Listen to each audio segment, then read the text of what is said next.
Hello, this is Terrence McNally. This weekend, as we celebrate Mother's Day, you'll hear my 2013 conversation with Hazel Henderson, who as a mom in the 1970s who'd never been to college, got upset about pollution threatening her young child, became an activist, and developed into a global expert on economics and sustainability. As we approach the end of another year, let's step back and look at where we are in the big picture. What do you think are the most critical issues facing the U.S. and the world? And how do you see things moving in those areas? How are things getting worse or better? And what should we be keeping our eyes on in the year to come? I'm going to have this conversation in the studio today with Hazel Henderson. Well, she'll be on by phone, but that's what we're going to talk about. And she's a woman who's been asking those sorts of questions for at least the last 40 years. Now, we're going to approach this exploration globally as well as nationally, with a long-term view, and with an eye toward relationships and systems that we often miss, I think, in our day-to-day focus on the latest news and events. And I hope that we can shed some light on the most promising possibilities for solving problems, as well as on what's happening under the radar, for good or ill, that deserves more of our attention and that we're not noticing. Here on Free Forum, we explore the lives, the work, and the ideas of individuals that I suspect have pieces of the puzzle of a world that just might work. We look at new, innovative, and provocative approaches to business, environment, health, science, politics, media, culture, all based on the fact that I believe we can do better, and I want to find out how. Hazel Henderson is the founder of Ethical Markets Media, and the creator and co-executive producer of its TV series. She's a futurist, an evolutionary economist, a globally syndicated columnist, and a consultant on sustainable development. The first version of her Country Futures Indicators, an alternative to the gross domestic product, is a co-venture with Calvert Group, the Calvert Henderson Quality of Life Indicators. And Henderson is the author of 10 books, including Building a Win-Win World, Life Beyond Global Economic Warfare, Ethical Markets, Growing the Green Economy, and her upcoming Mapping the Global Transition to the Solar Age. Welcome again to Free Forum, Hazel Henderson. Thank you, Terrence. It's great to be with you again. Okay. And I want to approach this a little differently today, Hazel, as I sort of inferred. I usually focus, at least to some extent, on a guest's current work or book, film, campaign. But today, I'd rather ask, as I said, some big picture, big context, life perspective kind of questions. And I'm fine with you throwing in all the specific and practical evidence and examples you want, but I'm going to come at it from a fairly wide angle, okay? Good. And I like listeners to get a... Yeah, exactly. I like listeners to get a feel for the people behind the ideas and the work that we talk about. So can you tell us, in your own words, a bit about your path to the work that you do today? Feel free to mention mentors, turning points, moments of decision, because I know your path is a bit unorthodox, especially the early steps. At one point, weren't you just a mom upset about something? Oh, exactly. That's where I began. And in New York City, where I was indeed a mom, raising my daughter right under the Consolidated Edison smokestacks next to the UN building. And all of us moms in the play park were, terribly worried about, because all of the soot was falling so clear, So I ended up, organizing a group of moms in an NGO that we called Citizens for Clean Air. And it seemed so logical to me, that in spite of all of the economists that I ran into who would say, well, it isn't really a problem, and how do you know it's a problem? If you just come at it as a parent. And, of course, I had come from Britain and remembered the big smog there in London in 1952, where about 4,000 people died in a week. So I did know that air pollution was really serious stuff. And yet what I found was that that became the most incredible learning experience for me, because I was being thrown onto radio shows and, all of that to debate economists and to debate business leaders. And back then, Even the mayor of New York told me that it was just mist rolling in from the sea. So, so what our little organization did was we contacted our newly elected senator back then, who was the late Senator Robert Kennedy, and we took him on a helicopter ride around New York City and showed him all of the sources of air pollution, not only from all the power plants and the factories, but from all of the little brownstone apartment buildings. Everybody was allowed to you couldn't say burn, cook their garbage, and there was all of this mess. People were actually doing that in New York City? Back then it was okay to do that, but of course, they were burning at very, very low temperatures. And so Senator Kennedy, we told him that what we had decided, of course based mostly on me cracking the books, which I've always loved to do, that the gross national product needed to be changed because it counted the pollution as useful additional product. And it also counted the cleaning up of the pollution and the hospital bills also as useful additions to the GDP and the gross national product. And so that was one of the first things that we said that should be changed, because we said, surely you have to separate the goods from the bads, the wealth from the ilth, and you have to subtract the bads and come up with a net figure. And so dear Senator Kennedy totally bought it, and he went off and made that speech at the University of... Yeah, I was just going to say, Hazel, I've often referred to that speech and quoted that speech. I don't have it with me right now, but I didn't realize the germination. We loved it. And so, of course, we had a champion right off the bat. And I still have framed in my library the thank you letter from him to me personally, thanking us for showing him all of this pollution.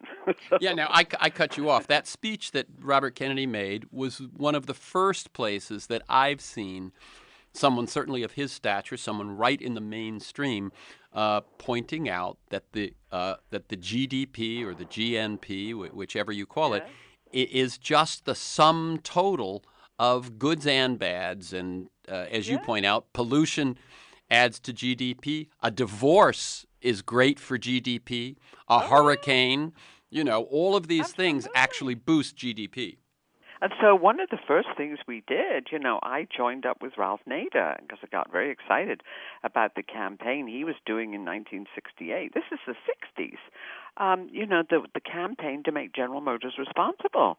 And by that time, we knew that a third of all of the New York City's air pollution came from Detroit, from all of these gas-guzzling automobiles.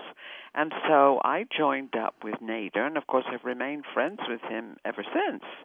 And one of the things that I did was to get the insurance industry on our side, making the point to many of them, that look, you're paying out all these claims for emphysema and all of this, and why wouldn't you join our campaign, to put 3 additional people on the board of General Motors? And I got some of the big insurance executives in New York to become backers of Citizens for Clean Air. So I was just romping around as a newly naturalized U.S. citizen and feeling, my oats, because you see, in Britain, the kind of thing that would happen back then would be, they'd appoint a Queen's Commission or something to look into air pollution. But here I was, a newly minted U.S. citizen, and I suddenly realized, isn't this thrilling, that my vote is leveraged by all the other people who don't bother to vote. And so, I was just totally energized, apart from the fact that we knew we needed to do something for our kids' future. So that's certainly how I began. And what happened was that it got me on this huge learning jag. And you couldn't possibly learn about any of this stuff by going and taking a course in economics. I'd never gone to college.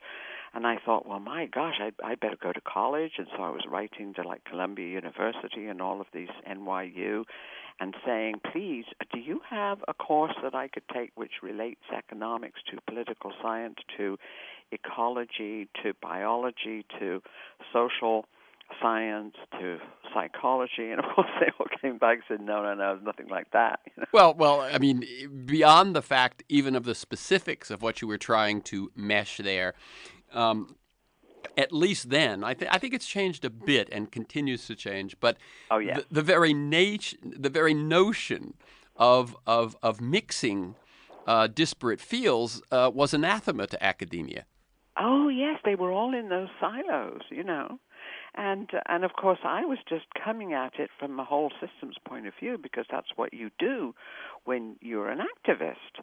And so I remember sitting down in about 67, and kind of exhausted and burned out from all of this activity. We had block captains in all of the boroughs of New York City, and we had 40,000 members, and I was just, getting really burned out.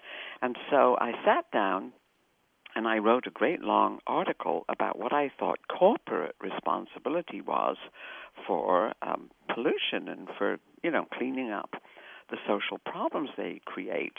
And I sent it to the only woman on the masthead of the Harvard Business Review, who happened to, I thought, well, maybe she'll listen to me. And I wrote a sort of quite belligerent letter saying, look, I am not an academic. I am a citizen activist. And, I'm head of this organization, Citizens for Clean Air. And this is what I think. And to my total amazement, Terry, about 3 weeks later, I got a telephone call from the Harvard Business Review saying, we're going to publish your article. You know what's interesting to me, Hazel, I just want to cut in for a second, is that particular moment when something that in essence shouldn't have happened, if you know what I mean, that given the way the clubs work and the way, peer pressure and all of those things, but the fact that somebody said, let's go outside the box here. Let's publish this, because I think you would have been an activist anyway. But the turning point that made was it also gave you credibility, not just as an activist, but as a thinker. All of that. I think it's quite fascinating. Before you go on, let me tell people this is Free Forum. I'm Terrence McNally. I'm speaking with Hazel Henderson. She's an economist, a teacher, a writer, creator of the television show and website Ethical Markets. Her next book, come out in a couple of months, I believe. You can correct me if I'm wrong. Mapping the Global Transition to the Solar Age. And you can learn more at Ethical Markets, one word, ethicalmarkets.com, or Hazel Henderson, also one word, hazelhenderson.com. So go ahead. Yes. So what happened, this article got published in 1967, and, they tamed down the title. They called it something like, Should Business Tackle Society's Problems? And I thought, oh, how silly, of course they should, particularly the ones they've created, right? But anyway, what happened, I didn't realize this, and when you get an article published in the Harvard Business Review, at least that was so in the 1960s, everybody assumes you have a PhD. Mm-hmm.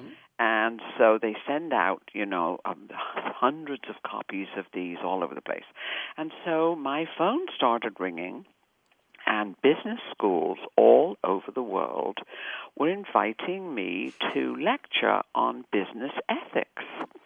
And I was terrified. I thought, my God, I feel like I'm, flying at 60,000 feet, without a parachute. Yeah. Well, part of it also is that not only are you not an academic, but you weren't in business either. No, absolutely. I was a critic. In fact, it was really funny after that article was published, and then I did another one in the Financial Analyst Journal saying that they had to shift their financial models towards sustainability and quality of life. And when that came out, it was a sort of a similar thing.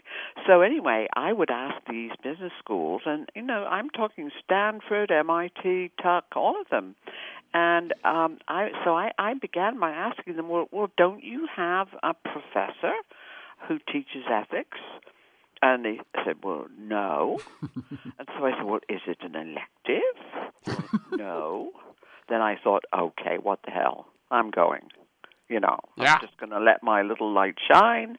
I'm going to tell them my experience. I'll stand on what I know and, what I have come up against, with Consolidated Edison and General Motors and being part of the NATO campaign and so on and so forth. And so for me, it was just an enormous sort of learning jag. And then I gave a speech before the National Association of Business Economists that was published in the front page of the business section of the New York Times. And honestly, Terence, I just thought, this is just extraordinary. What is happening? What am I supposed to do? Yeah. And as you've mentioned a few times, but just so anyone who tunes in late, we're talking about the late 60s. This is not the middle of the 80s or 90s. This is the late 60s. This is excellent. Go ahead. So anyway, the next thing that happened is the faculty at Columbia University contacted me and said, we would like to invite you to join our faculty committee on technology and social change. And I said, oh, how nice. Thank you very much. And so then I'm on this faculty committee at Columbia University, and I never went to college. And that's where I met the wonderful Barbara Ward, who wrote Spaceship Earth in 1962 and helped organize the first Earth Summit, which was held in Stockholm, if you may remember. Maybe you weren't born then. No, I was. I actually graduated college in 1969. Oh, okay. Right. So I ended up in Stockholm covering the first Earth Summit, and met all of these wonderful people. And then I found out that really the problem was that all of these new technologies were getting out of the box, nuclear power and supersonic transport and GMO foods and all that. And they were getting out of the box without any kind of an assessment of their social or environmental impacts. And I thought, well, okay, I'll contact this congressman who introduced this bill to set up a U.S. Office of Technology Assessment. And he was a congressman from Connecticut called Emilio Daddario. So I wrote to him and said, I want to, and our citizens group, Citizens for Clean Air, I want to support your bill, and how can we help, blah, blah, blah, blah. Anyway, the bill got through in 1974, and it had set up an advisory council, and one spot on this 12-person advisory council was for public education. So I jumped in and wrote to my senator. I was living in New Jersey by that time. And I said, can you support me to be appointed to this public seat? Because he was one of the senators who had helped pass this bill. And I said, I will send out letters to all my friends in the public interest movement and the NATO movement and make sure that you have lots of letters supporting my candidacy so that, I can be sort of the public voice on this thing. So I sent out my 200 letters. This was in the old steam mail. Yeah, oh yeah. There was no email, and licking the stamps and all that, and I sort of waited to see what would happen. And about a month later, I got a call from Senator Clifford Case's office, who was the senator from New Jersey, and his AA said, are you Hazel Henderson? He said, the senator wants to meet you. because you said we've had so many letters supporting your candidacy that we feel you're the only person on that whole advisory council who's kind of, non-negotiable. We're going to have to appoint you. So I went down there, and I duly got appointed. And so then here I was in 1974 with no college degree, and I'm on this Technology Assessment Advisory Council to the U.S. Congress, and I'm the only non-Nobel Prize winner, the only non-president of a high-tech company, and I'm serving with the Secretary of Defense and the head of the General Accounting Office and the president of Dow Chemical and the president of Texas Instruments, and all the rest of them were Nobel Prize winners. So, I thought, because you can imagine how I fell in love with my new mother country. Oh my God! I mean, what's interesting about your story, and I knew it, but it's refreshing to hear it again, is that it's more unorthodox than I remembered. That you by dint of timing and some of it just happenstance, who happened to be your senator or your representative, and then by your own talent and will. I mean, the idea of going from becoming a citizen to being on a federal panel of assessing technology within this country in a period of a few years. Yes, it was quite magical. And I mean, the one thing I have to say is that I am an info hound, and so I cracked the books and I studied all of this stuff like you wouldn't believe. I'm sure that no PhD candidate has ever studied more. I now have a 6,000 volume library, and people come in here to look at our online library, which is online with the Schumacher Society in Great Barrington, and they say, "Have you read any of these books?" And I said, "Look, you can pick up any book in this library and see my markings in the margins of every one of them. I bet there isn't one you can pick up." And that's honestly true, because that's my passion. And what's interesting is, of course, you never had that passion stunted by actually attending college or graduate school. Oh, yes, because, the whole thing is that if I had taken Economics 101, I would have suffered brain damage. I might never have recovered. That's right. You would have known better than to be nearly as audacious as you are. I didn't know any of this couldn't be done. That's right. See? And I think that all of us humans have this incredible potential to teach ourselves through our own curiosity. And we all have this wonderful facility in our brains that, kind of a lens. We have like the zoom lens where you can zoom in and look at all the details. And then we also know how to pull back and take a wide shot and put it all together, and say, yeah, my gosh, I live on a planet, and the planet is powered by photons, free photons from the sun. And we all have that capacity. But when you go through some of this coursework, I think it kind of gets beaten out of you. Certainly, as I sort of inferred it in the introduction, the big picture aspect, the long-term view, the relationships, those sorts of things, I think, are the very things that get lost in so much of academia. Again, let me tell you, this is Free Forum. I'm Terrence McNally. That's Hazel Henderson. An amazing story she's telling of her early years, going from mom to activist to expert, all without putting any time in college about that. Her next book is Mapping the Global Transition to the Solar Age. When will that be out, Hazel? In February, it's going to be launched in the British House of Lords. Very good. Very good. And you can learn more at ethicalmarkets.com and HAZELHenderson.com. So let me ask you one quick question about technology assessment. How long did that panel, which was an official body of the U.S. government that whose mission, I'm assuming, was to assess technology either before or in the early stages of its implementation for effects other than those strictly on the bottom line. How long did it last? What did you achieve? Why did it end? Well, the studies, it's very interesting, Terence, but I was looking at some of the early studies that we did in the 1970s and 1980s. We did assessing nuclear power and all of the problems of embrittlement and decommissioning and the costs and all the things we're now dealing with it.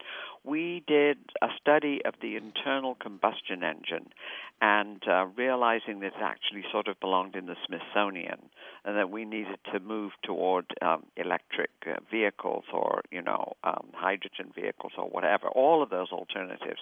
We did one on deep water drilling for Oh, my oil. God. And this is in the early 70s, the mid-70s. Yes.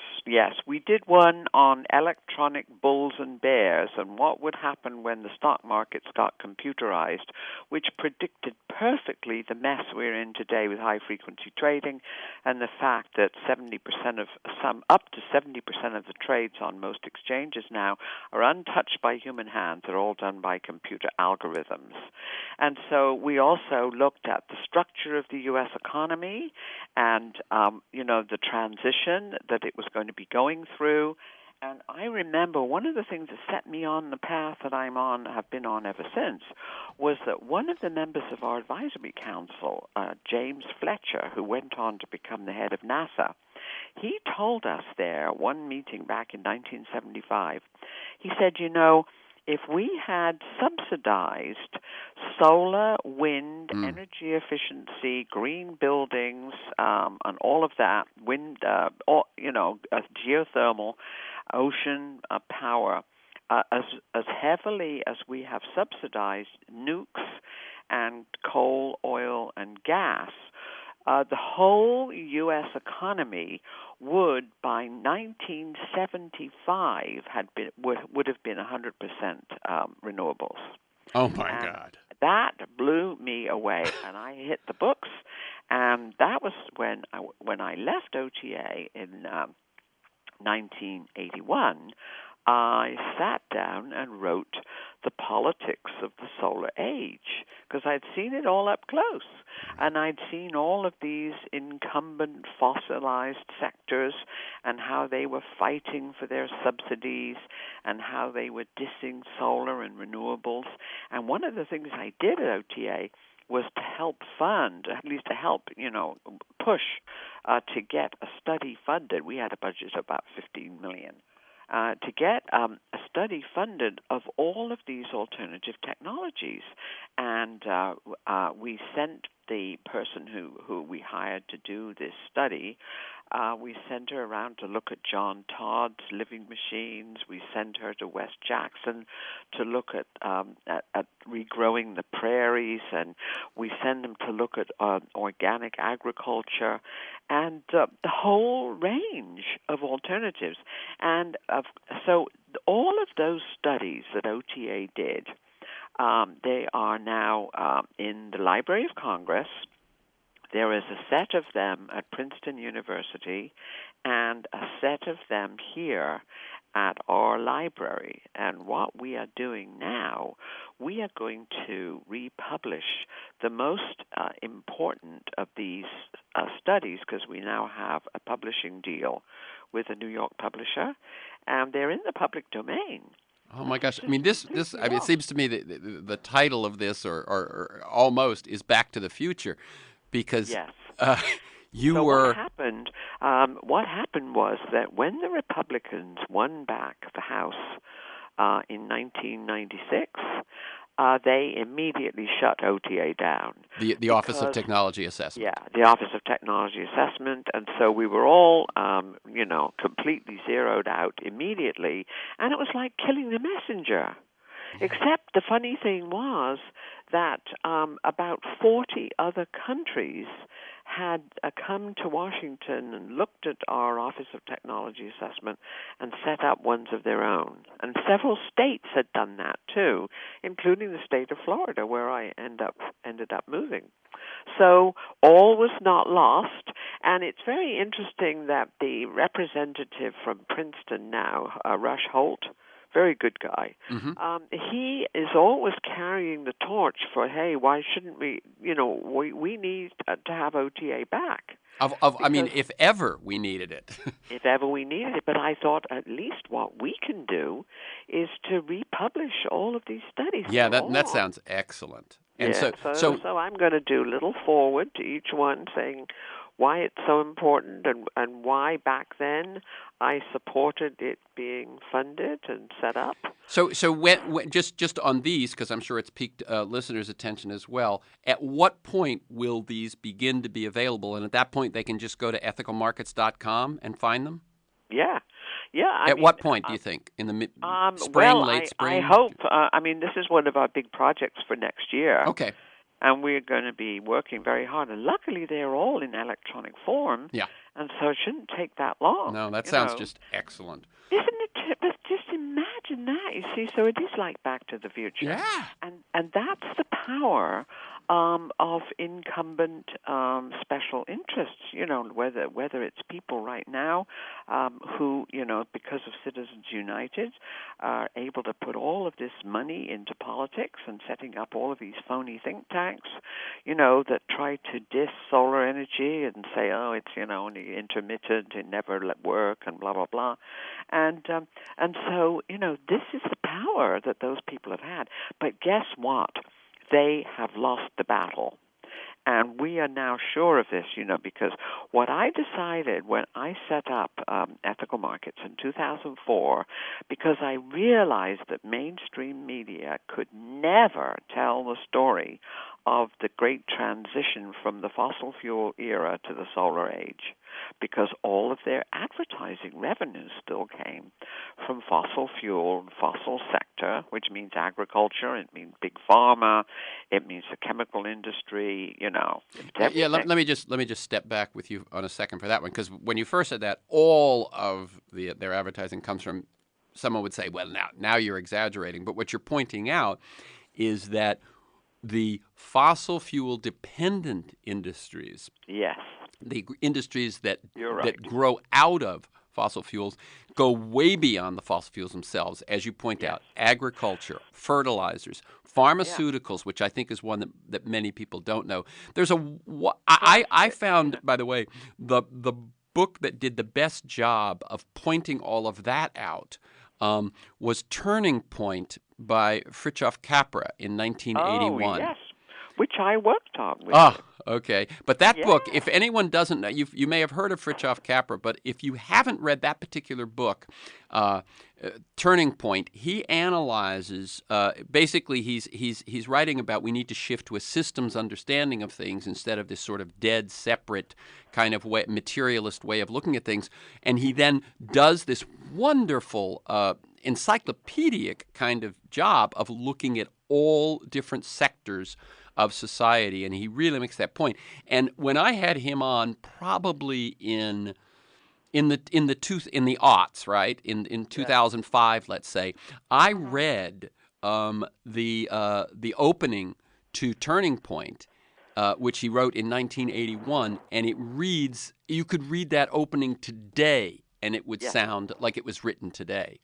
But for anyone who go ahead. But for anyone who wants to really get a grasp on how all of that's related, and that point she was making about how many industries are actually dependent on the fossil fuel industry and are sort of the fossil fuel industry writ large. This is Terrence McNally. You're listening to my 2013 conversation with Hazel Henderson, who as a mom in the 70s got upset about pollution threatening her young child, took action, and became an economist, futurist, author, and creator of the television show and website Ethical Markets. Okay, so what you've just said is that Technology Assessment did the assessments of many of the industries we're seeing now. It was disbanded, And you, having spent your time in it, came out of it and wrote The Politics of the Solar Age, in which you point out that it is politics and money in politics that is holding us back. Oh, yeah. And so when I wrote that book, I sort of thought, well, it's time for me to go back around the world because, President Reagan had just come into office and declared he had taken the solar panels off the White House, and all that. And I thought, well, that book of mine was published in, dozens of languages.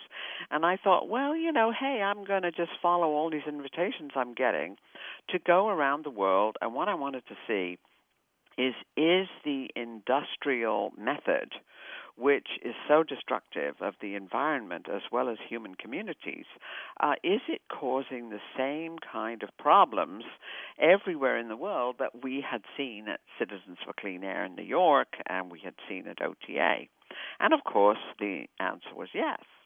And so I was invited to China to give lectures there in 1986. And all during the 1980s, I was flitting around the world. And then when I came back and realized that the mainstream media was not going to be able to tell the story of this great whole system transition that was going on and how exciting it was, and looking at all of the opportunities, whether it's solar panels in China or, green developments in Korea or all of the things I saw.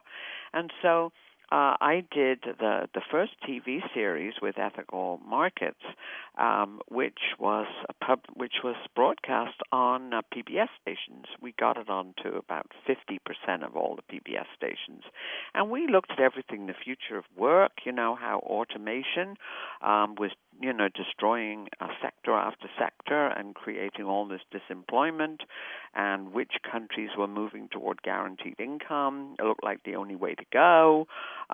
We did the future of healthcare, socially responsible investing. And the funny thing is that those are in worldwide distribution now, Terence, and we're earning a nice royalty income from those. They are on films.com, and they go to colleges and public libraries all over the world. Excellent.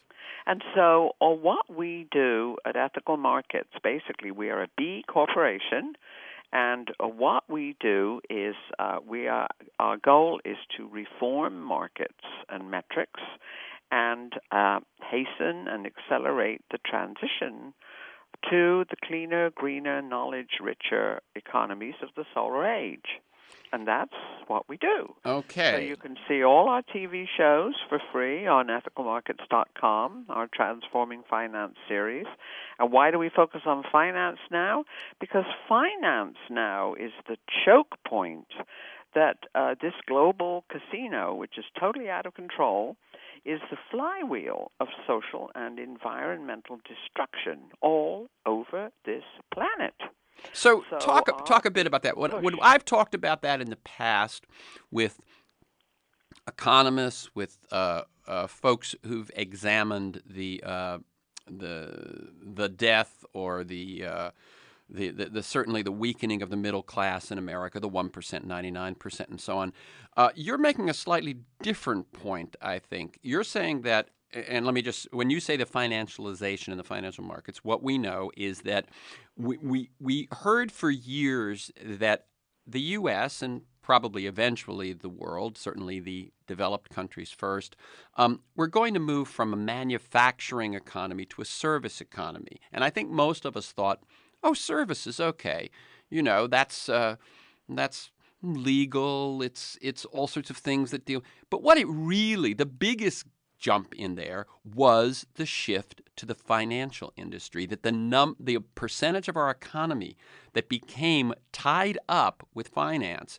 And as I think it was Paul Volcker, we finally passed a version of the Volcker rule last week. I think it was Paul Volcker who said that the last worthwhile innovation of the financial industry was the ATM. Right. I love that. Yeah, rather than the derivatives, credit default swaps, and so on, which at this point still have untold trillions of dollars tied up in them. And what you're saying is that it is the fact that the financial industry has more power perhaps than it's ever had that leads us in the path we're on. Talk a bit Yes. about that. Yes, and it's very difficult for many NGOs to really focus on the fact that finance itself is generating poverty, generating, generating environmental and social destruction, generating unemployment. Because you see, the model is the mirror image of that, as you know, the Washington Consensus, and this sort of free market approach that came in with Reagan and Thatcher, which spread around the world, privatize everything, the magic of the market will take care of everything, which was really why OTA was shut down, because, they said, no, we don't need to assess technology, the magic of the market will do that. Whereas, of course, we know that, like my Chinese friends say, that markets are good servants, but bad masters. And it's the same with finance. Finance properly at home with a really good kind of Glass-Steagall Act, which, of course, got repealed under Clinton. But homegrown finance with local banking, like my friend Ellen Brown promotes in her new book, which I did the foreword to, called The Public Banking Solution. Of course, we need finance. I love crowdfunding. We have a page on crowdfunding. So finance is very important, but the more it's local and the more that it's properly regulated, the more it becomes the servant of the real economy. And the moment it escapes out into that global fast lane, then, you're off to the races. Right. And just I will pitch in on this. There are some people who will say, finance bad. And what you're saying is no. Finance and that whole arena, its proper role is to invest in a better future, to allow innovation, to allow someone to build up from their labor to whether it's a home or a small company, whatever it is. Finance is necessary to allow the future to bloom. Yes, that's when properly regulated and, as you say, as local as possible. As local, and you see, there's credit unions. I mean, it doesn't have to be the old corporate for-profit model. I mean, most people in the U.S. don't know that there are more people in the world employed in cooperatives worldwide than there are in all of the private profit-making corporations put together. Wow. People don't understand that.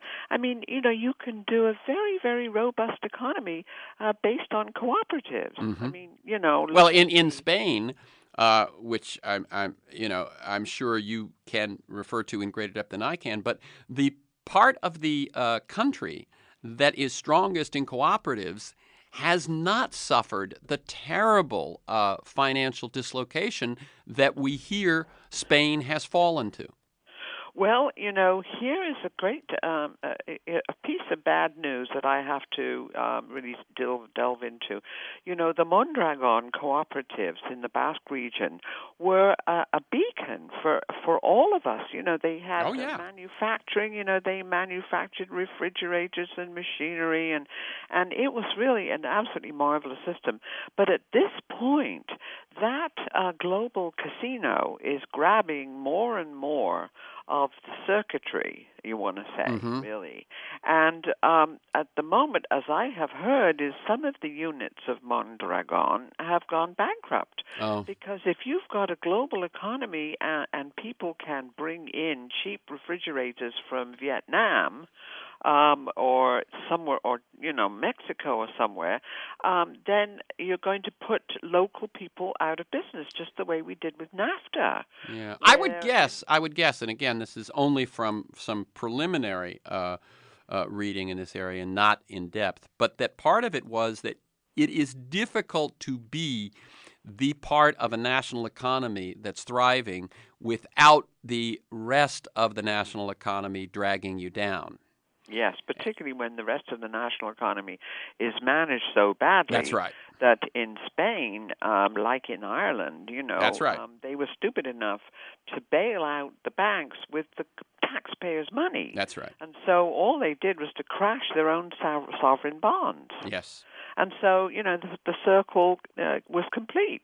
Let me, Hazel, I want to do something here because I made sort of a promise in the intro that we would step way back and look at what the biggest issues were and some of those things, and we've done it in this kind of natural narrative that we've been following.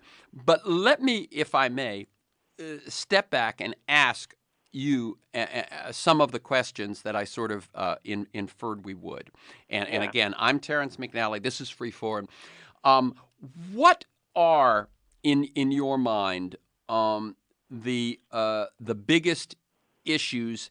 And I guess rather than saying because of the tack you take and the tack I take on the show, rather than saying the ones that are the most destructive, but the ones that are both huge issues and issues about which we have potential solutions. Well, let's begin with climate change. Yep, that's the one I have first as well. Absolutely. And we know that the best way to sequester carbon is to manage agricultural land and grasslands and forests properly. And so I've been working a lot in that area. And there again, you see, if you don't retrain asset managers to understand the real value that there is in managing ecosystems correctly, they're going to keep on, with the destruction. So that's why we created the principles of ethical biomimicry finance, which follows nature's pattern, and our partners in that are Janine Benyus's biomimicry company. And when you're dealing with how to shift the system, you need to have these asset managers put on new spectacles. And as you know, Bill McKibben has done wonderful work with 360.org. 350. Sorry, 350.org. And I've been in conversations with him over email. And I've tried to make the point, please don't tell the students to ask these endowments to divest, because it's not the same as South Africa. And if you ask them to, if you're a pension fund manager managing your 401k and you're told to divest, you can't, you'll just buy Walmart or you'll buy, Monsanto or something. So the operative word must be shift. Shift the portfolio. That's why we have the Green Transition Scoreboard. So you're not saying, let me just be clear, I've had Bill on the show, we've talked about the divestment campaign. You're not saying don't divest, but you're saying don't stop there. We're saying the word should be shift. Yeah. In other words, so while you're divesting in fossil fuel, you are investing in more positive alternatives from a different perspective. Right, unless you tell them what you want to shift them to and point them to something like our Green Transition Scoreboard, where we track all the private investments and all of the companies that are investing in green sectors, and our current total is $5.2 trillion with a T since 2007. I mean, the green transition now is totally unstoppable, and the mainstream financial people are terribly worried that they're being, attacked from every direction you can imagine, and they just need to be told, okay, what is it you do want us to invest in? And that's why we update the Green Transition Scoreboard, and we know there's going to be a huge jump when we put the new one out in February. It may be absolutely as we have predicted, that about $1 trillion a year is going into green sectors, and if it goes on at this rate, by 2020, we will have entered the solar age, and the ramping up of solar, wind, and geothermal and all of these other technologies, particularly energy efficiency and green buildings, will be such that they are cheaper than fossil fuels, and Lord knows cheaper than nukes that can't compete economically without, getting their customers to pay ahead of time, which is that they're still onto that. And by the way, let me just bring in, because I saw one of your recent op-eds, one of your recent columns referred to let's get rid of externalities and get prices right. For people that don't know, I thought this was the moment when you're talking about that shift in the economy. When you begin to remove the subsidies from damaging energy sources and energy forms and increase the subsidies to positive energy forms, that's where things can change. And one way that one thing that's going on there is you're making transparent what is currently invisible. Explain to people what externalities are and what we need to do about them. Well, let's forget the stupid term externalities, which is, a hangover from obsolete economics. We don't need economics anymore. We're trying to shift to systems thinking. That's my big... better to go to Hogwarts school, and learn witchcraft than learn economics. It's just hopelessly out of date, much too narrow. But much more damaging. An externality, all an externality is, and let's just forget that term or start ridiculing it, is just the social and environmental costs of your production, which you're not accounting for, you're quote-unquote externalizing from your balance sheet to push on to taxpayers or future generations, or hide somewhere in the environment. That's all. Yeah. So in other words, when you produce pollution, and when your pollution produces ill health, those are costs of your product, or you, and yet you ignore them. When you change the culture of a small town by bringing in a big box retailer, that's a cost that never shows up on your books. More simply, when you pay your workers, when you work them only the number of hours and pay them only number of dollars, that means that they need public assistance. That is, that's like externality with a capital E. Your costs onto taxpayers. Right. So that's all externalities are, is a shell game of your accounting. It's improper accounting where you're pushing costs onto taxpayers. And so when you say that renewables and clean will become better economically than fossil fuels, you weren't even talking about that, were you? You were talking about just the sheer numbers. But when you take into account the numbers that usually don't show up, the numbers in terms of pollution and ill health, et cetera. Oh, it'll accelerate exactly. enormously. Exactly. China... Let me ask you then, because we really have just 2 more minutes.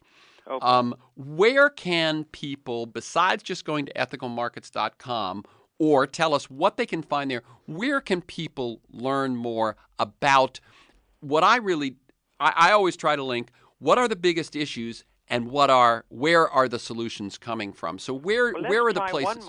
Let's try one more. Go. Water. Right? That was right. All right, so water is a real biggie. Now, 97% of the water on this planet is salt. It's in oceans. And yet we humans are still fooling around with the 3%. And the way you deal with the water issue, and I'm working very hard on this right now with several groups and business plans to green deserts. How do you green deserts? With seawater agriculture and salt-loving plants. And there are there's about 300 varieties of salt-loving plants, and you can plant them like all over the Middle East where you have deserts adjacent to salty oceans, and you can make those bloom with green plants and algae. The other thing you can do, like my friend Alan Savory does, is restore grasslands. And if you want, we have a lot on that on our website, the Grasslands Project out in South Dakota. And then there are so many other ways of managing lands. So not only do we use more of that 97% of saline water, but we also sequester carbons. This is the proper way to sequester carbons. Now, in terms of our site, everything on our site is free and downloadable, but we in 2014 are also going to have our own MOOC. So and everybody knows what a MOOC is, I'm sure. It's like Khan Academy. It's where you bypass the old academic thing, and it means massive online open source courses. Very good. And, we got to wrap it up, Hazel. This has gone by very, very quickly. So, it has. And then one more thing, crowdfunding. Crowdfunding, yes. Okay. And people, I think, are familiar with that. That's Kickstarter, that's Good. Indiegogo, yeah. and it's getting larger and larger. The rules in American finance have been changed to actually, which will help crowdfunding. It's a big thing for the future. Yes. So the next book is Mapping the Global Transition to the Solar Age. The websites are ethicalmarkets.com and hazelhenderson.com. Thank you, Hazel Henderson. Keep up the good work. Thanks, Terence. It's been lots of fun, and you keep up the good work. Very good.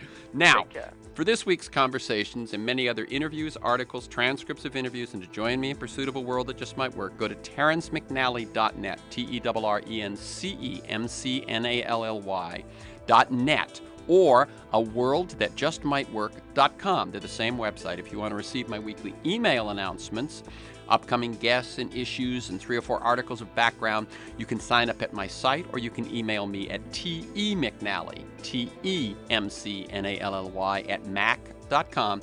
You can also subscribe and listen to Freeform podcast on iTunes. Thanks to Federico, my engineer, Stan Mizrahi in production, and to you, my listeners. I look forward to being with you again next week. I'm David Pakman, host of The David Pakman Show on the Progressive Voices channel. Check out this clip from my show.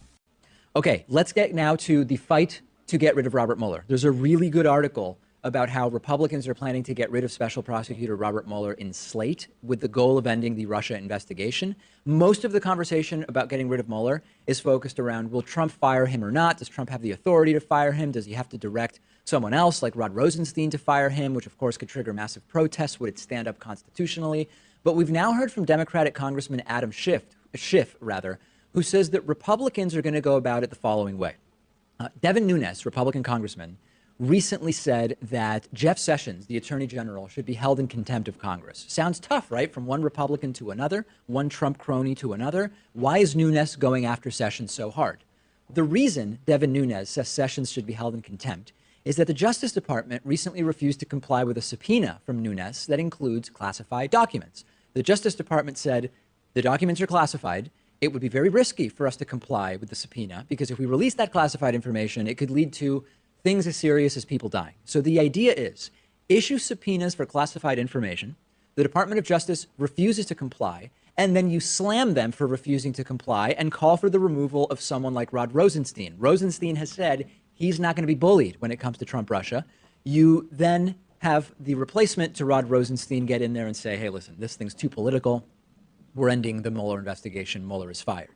The other possibility is you get them to release the classified information through the subpoenas, and then you go after Rosenstein for releasing classified information. So this is the tactic that they're using here. More than likely, Rosenstein would refuse to release that information.